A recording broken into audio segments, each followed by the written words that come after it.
90% of the dreams are just a release, releasing these desires in the night.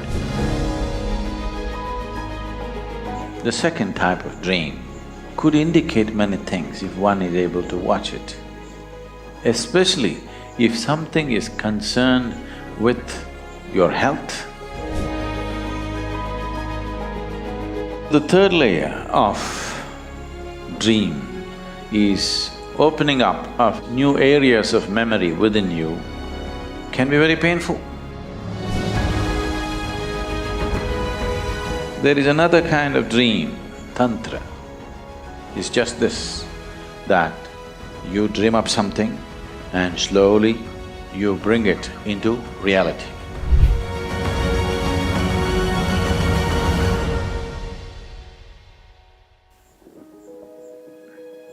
One was saying, a dream.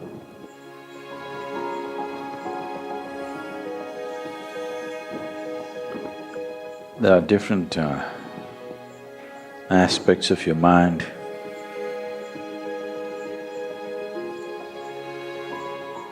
And the existence, which we refer to as dream. You have of course heard of the famous speech, "Yes, I have a dream." But now we're talking about dreams that you don't dream, but they happen to you. You do not arrive at it because of the nature of life that you're experiencing, but seem to happen to you from somewhere. These dreams can be categorized into four categories. These four can be further categorized into many, many more, but we will look at the four. 90%, I would say, or more. 90% of the dreams are just a release.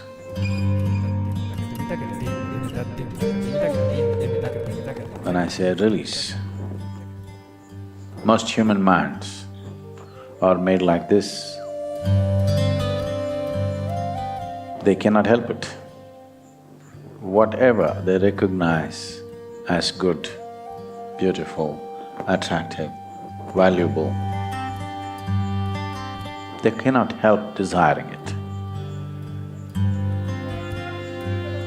So the multiple desires that the mind generates through the day, most of the desires are not even conscious. It's simply happening because the mind is in that mode. If something is good, I must have it. So when it's in that mode, it keeps on desiring many, many, many things. It's your fortune that all those desires don't come true. If they come true, you will be in such a great mess. So, the dream works for you.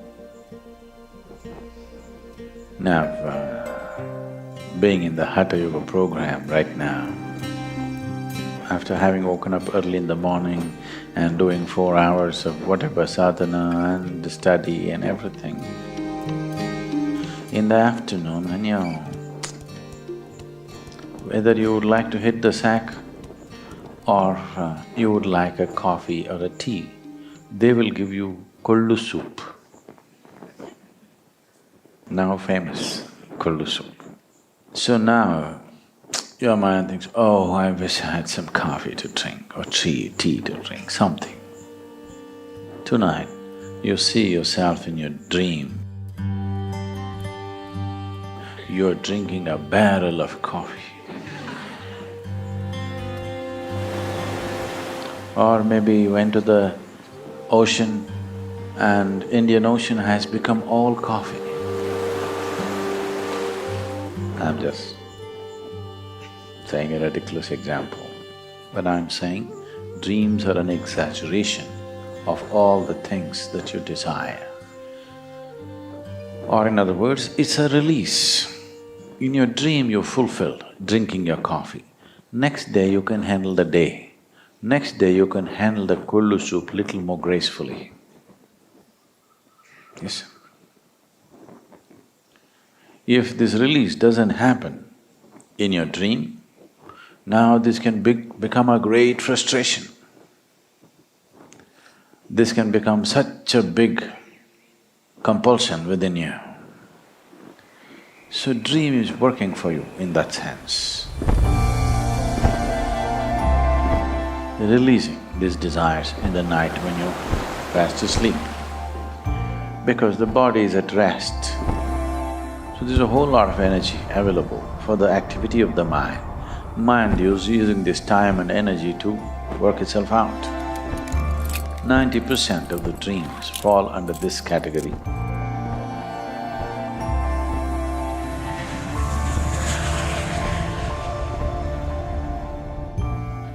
There is nothing to do about this, nothing to remember, no need to remember, let it go.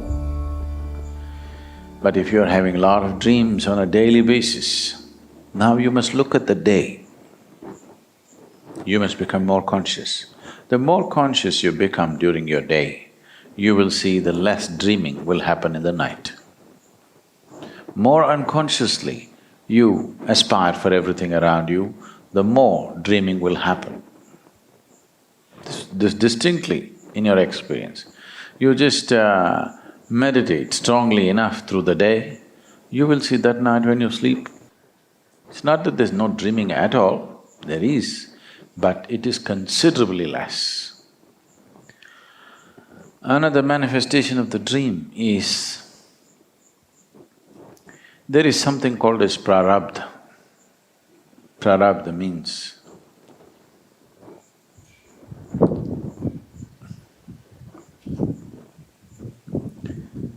now, there is a vast accumulation of memory in the system.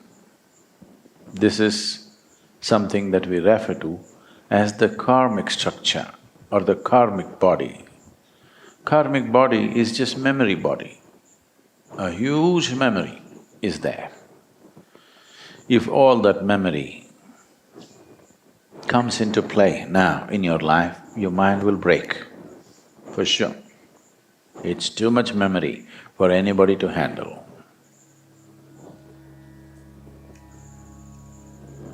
This happened to me 30 years ago. Suddenly, I had a huge experience and the next thing is memory that I cannot handle. Lifetimes of memory just rushing through my mind, almost like my mind is going to break.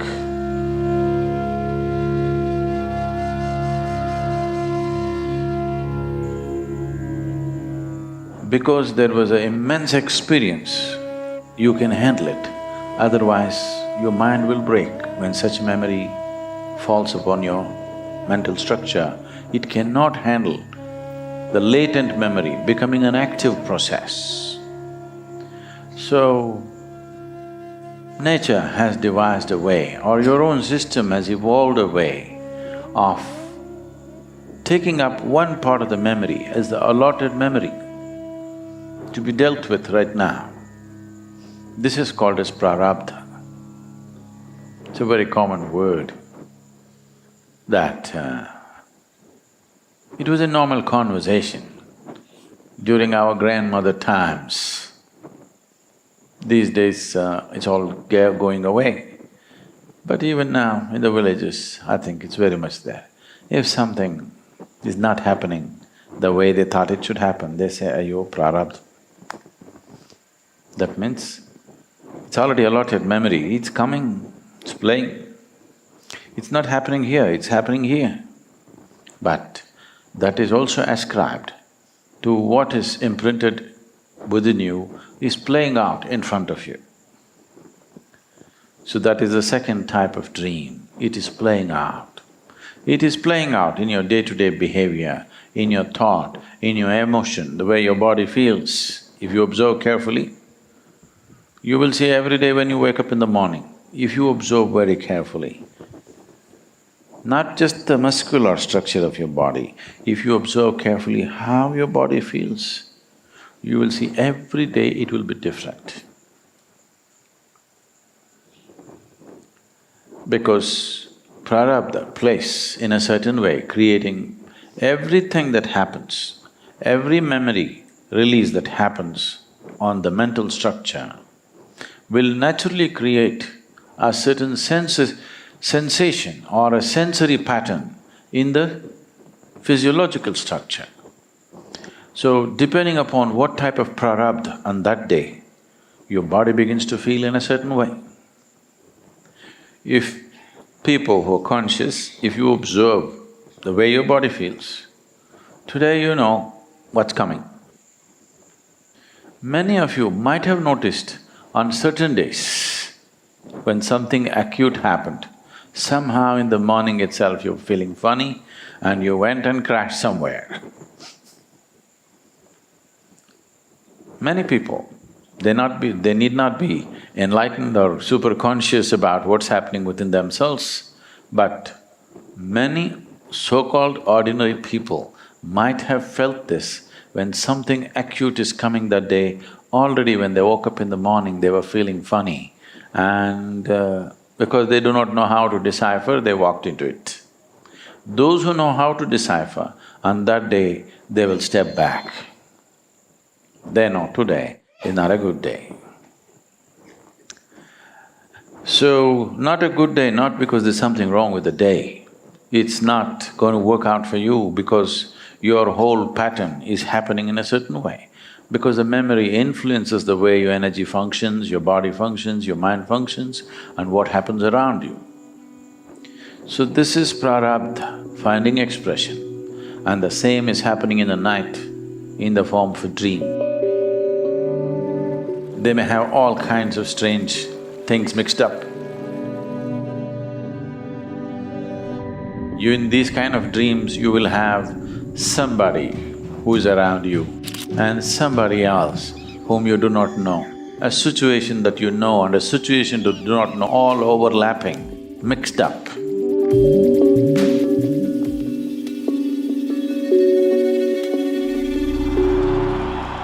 Many people would have noticed such dreams. You're in your home, but some strange character is actually in your house. Or you're in some strange place, but your whole family is there.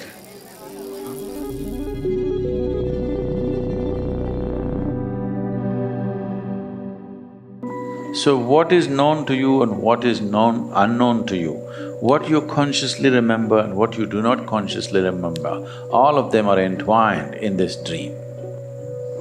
This is a release of prarabdha. This could have some meaning. In the sense, if you don't have to observe the images of the dream, you have to observe the residue of the dream. Depending upon how the dream has worked out, is it just working out of your latent desires, or is some other memory playing a role in making this happen?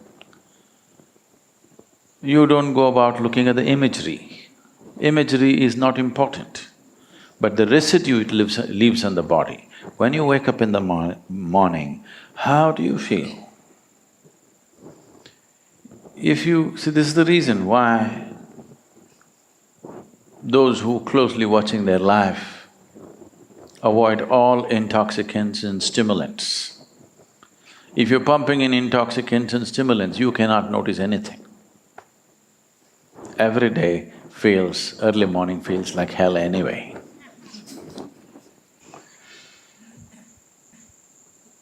They have to work themselves out of it.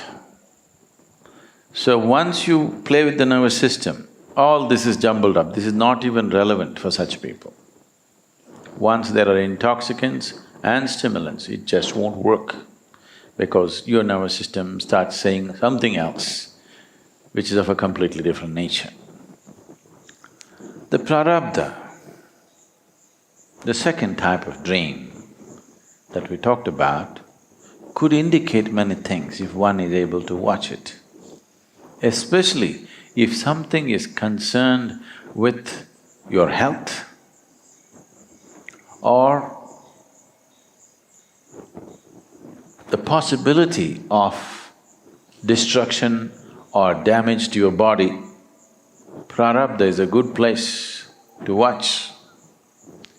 I never ever talk about dreams because there are a whole bunch of people who will go crazy imagining all kinds of things on a daily basis. I saw this in my dream, so this is going to happen today, tomorrow that's going to happen. Their imagination will run wild. Dreams will not happen in the night, throughout the day it'll start happening. So the third layer of dream is if you touch certain states of experience in your life. We could actually do a survey on this. Many of you might have found after you went through a powerful experience, let's say you were initiated into Shambhavi, or you went through a Bhava Spandana, or you went through a Samyama program, or you went through some other initiation process, the dream patterns seem to have changed after that. The type of dreams that you're getting has changed, the volume of dreams could have changed, it could have become more or less or something else. Some change could have happened after a powerful experience. What is the meaning of a powerful experience? A powerful experience means somehow you cross some kind of threshold within you. There are layers and layers of boundaries that one has set up within himself. On a particular day you broke through one, or you crossed one layer of something, so the pattern of dream could change. So what was not in play, that memory bank which was not in play, has begun to come into play, new release. I don't know if you understand. In India, every Friday they say new release, that means a new cinema is coming. So this is a new release. These can of worms were never there, suddenly new release. Because a powerful experience happened and broke through a certain barrier of memory. These barriers are your protection, because if all of it opens up at once, no mind can handle it, it'll just break. So this is called, this storehouse of memory or storehouse of karmic substance is called sanchita. This means this is a warehouse of memory. If all of it comes, nobody will be able to handle. So, something from that entered your life. That means this life has become a larger scope than what it was before. Your life was playing out to a certain volume of memory. Now if you break through with a big experience, it has become a larger scope. Larger scope means if you handle it efficiently, larger scope is a great thing. If you handle it inefficiently, larger scope is lot of trouble. In fact, that is all human beings are struggling with, that human life has a larger scope than other creatures, that is the problem, isn't it? If you were like any other creature, you could eat and sleep and be fine. Because it has a larger scope, that is the trouble that they're suffering. So, when a larger scope opens up, then if you handle it right, it'll be very wonderful. If you don't, it'll be painful. But even if it's painful, in the ultimate scheme of things, it's still good for you. You don't like that. Now, Hatha yoga is painful, isn't it? Yoga is painful, come on, let's admit it. It is painful, but we still do it because in the larger scheme of things, it's good for us. In some way we understand that, that's why we're doing it, isn't it? So, opening up of new areas of memory within you can be very painful. Because now you're putting your life on a fast forward. What should have been handled probably in a next edition, you're trying to handle it in this edition because you're in a little bit of a rush. You don't want to have one more edition. You want to say everything you want to say in this edition. Now it becomes more complex, isn't it? But if you handle it right, it is very good.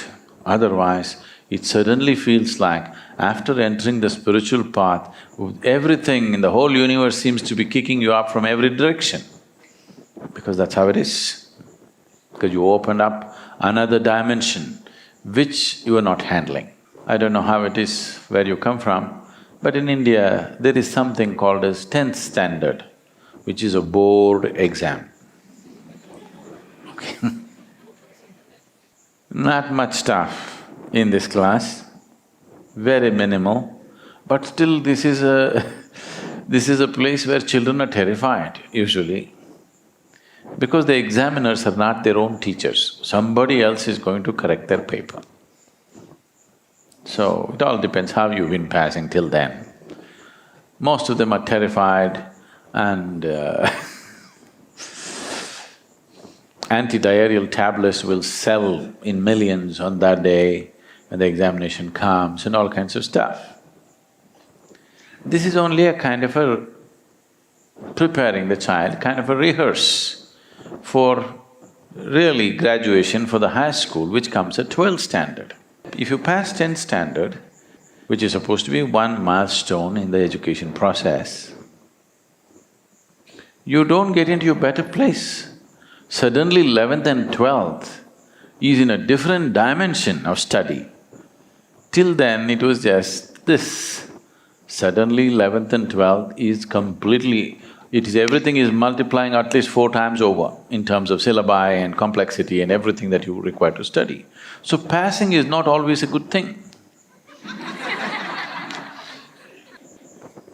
But if you don't pass, you don't go to the next step. If you remain in the same step, you will suffer stagnation. If you move to the next step, you suffer a larger challenge that is bound to be there. So this is just like that. If you remain in the same place, life seems to be comfortable. If you move to the next step, it is definitely next step, but it is a much larger challenge to handle. So in terms of dreams, it finds expression in a completely different way. Once Sanchita begins to find expression in your dream, it will become completely, absolutely meaningless dreams. One spot here, one spot there, one this, one that, nothing will be continuous. It will start happening wild dreams without any meaning. You cannot ascribe any kind of meaning to it. This happened. You heard of Bernard Shaw? Not heard of Bernard Shaw? The playwright? Okay. A new playwright who wrote a play and directed it invited Shaw to come and watch his play. Shaw went, sat there. Within a few minutes he slept off. When the play was over, the young artist or the young writer came to Shaw and said, "I invited you because I wanted your comments, this is my first play." Bernard Shaw looked at him and said, "Sleep is a comment."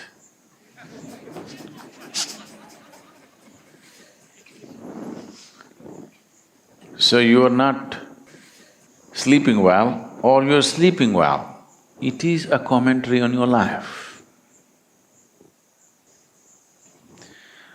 There is another kind of dream which is not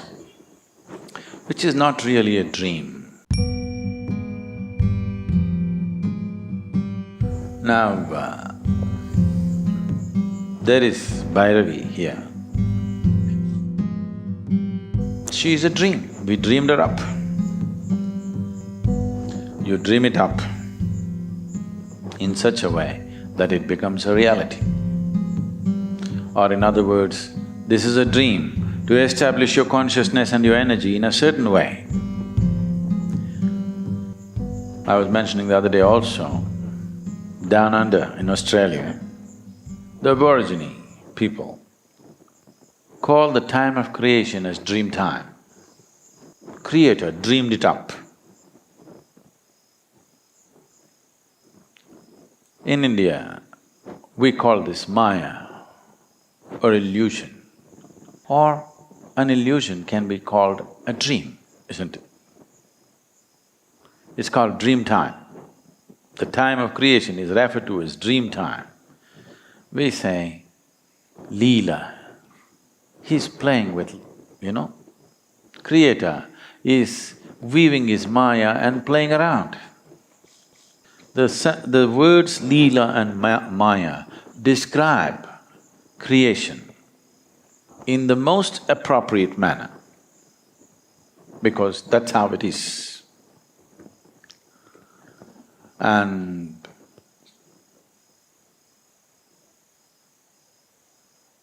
the whole science of what we are referring to as Tantra is just this, that you dream up something and slowly you bring it into reality.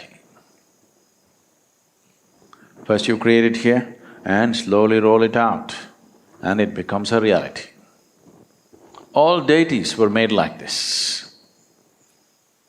For a particular purpose, they created it here and rolled it out, and it's as real as anything. In everybody's experience, not just if it's true only in your experience, it could still be a dream. When your dream becomes a living experience for everybody, that's reality, isn't it? Not because you're trying to influence them by suggestion, not because you're trying to hypnotize them with a powerful suggestion. You need not know anything. You walk into the Devi temple, it hits you in the face. You don't have to believe anything, because now she's reality. But just 2-3 years ago, she was just a dream. So this dream, now a manifest reality. And all of us happened like that. It's a dream which found a physical expression in a certain way. But without using any material, you can give an expression to a dream. It is not really a dream, this is creation. This is how the whole creation has happened.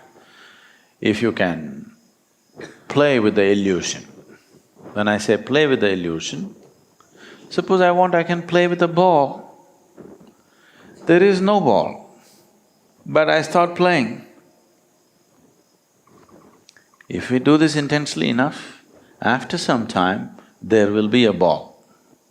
Not that we have to get a ball from somewhere. If you do this, actually you can feel something bouncing around. Not just in my experience, whoever comes here, they can feel the ball. So this is creation. And that also is rooted in your dream, because if you cross the boundaries of Sanchita, then you're touching the dimension, that which is the source of creation. There, if mind can function, usually when you touch it, mind will be so overwhelmed unless it's trained that it just becomes poof. This probably some people are describing as no mind. You go into a zone or a space where the moment you come in the presence of an energy which is beyond your understanding, you freeze. This cannot be termed confusion. It's a state where mind will not exist unless it has gone through a certain level of preparedness. So when you come in front of, or let's say in traditional terms, you would say, now you faced God. Now your mind is frozen. What a waste, isn't it? So much you need to get there. When you get there, you're frozen. It's still useful, but if your mind is trained enough, if there is substantial sadhana behind you, when you cross that place where there is no memory, right now, your mind exists the way it exists only because there is memory, you understand? When you cross that boundary where the terrain of memory is over, only of perception is there, most minds, I would say 99.999, you can put as many nines as you want, that much percentage of the minds will be frozen if they have no memory to operate. These minds are operating only of existing memory. If memory is taken away, they will not know how to do anything. What you're doing as yoga is to train the mind, train the mind, train the mind to a place where tomorrow if memory falls down, your whole karmic structure just fell down, still you have a mind. Then, if your body falls down, that means if you fall dead, you still have a mind. Now you can navigate yourself where you want, otherwise you go by your tendencies. So these are four types of dreams. The last one you cannot really call it a dream. It is…